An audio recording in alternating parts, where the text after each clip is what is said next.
Asibuyele emuva phansi ngokuhlukumeza insango babebhema kahle omkhulu maybe kanye ngonyaka ugqoka ibheshu nembadada ngidi isiko lami phela amasule bedume ngokuhloniphana nokuphana sahlephulelana inyoni noma kuyijiyane laba kabalelile ngamalunga ke aleyo nhlangano ebizwa ngeMarch in March.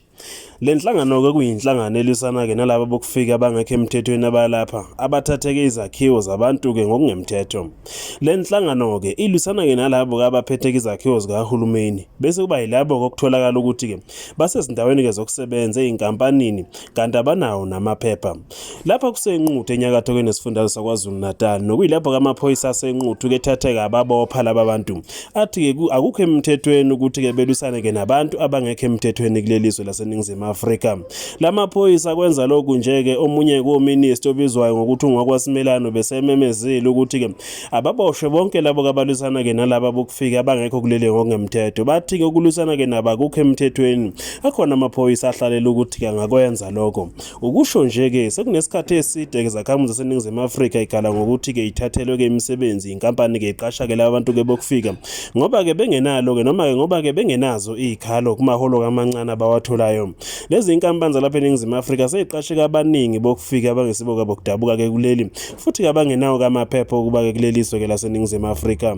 Bamasheke laba-ke behambeleke inquthu beyobakhipha ngendluzula-ke lapho-ke beqashwe khona. Lokhu-ke bahambe-ke baze bakwenza-ke naseNyoni Khahlela eNewcastle ey'nsukwini-ke ezedlule nembala baphumelela. Emva kwalowo mbhikisho-ke yilapho-ke kube sethunyelwa amaphoyisa kuthiwa-ke mawadile-ke nalaba bantu abaxosha abantu abangekho emthethweni lapha. Bathi-ke akukho emthethweni ukuthi-ke bebaxoshe.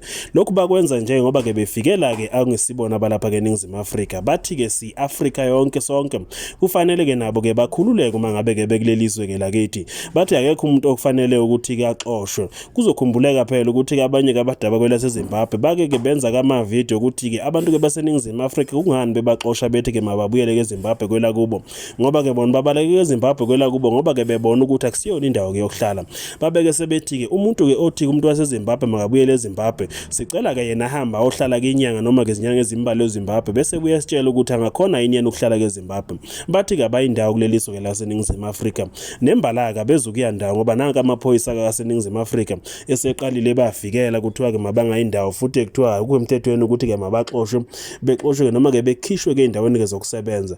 Bahleli nje kuney'nkumbi zabantu-ke baseNingizimu Afrika abangawutholile umsebenzi kodwa-ke futhi abanamaphepha okusebenza. Laba-ke abangaphandle kuthiwa-ke abanazo izikhalo uma ngabe kumlungu esa-ke namasente bavele bevume noma ngabe-ke yiliphi isente umlungu esa nalo. Lokho kokubenza ukuthi-ke phela bona ngale kube kusukuyimali enkulu ngoba irandi-ke likhulu kunezimali-ke eziningi zalapha-ke e-Afrika.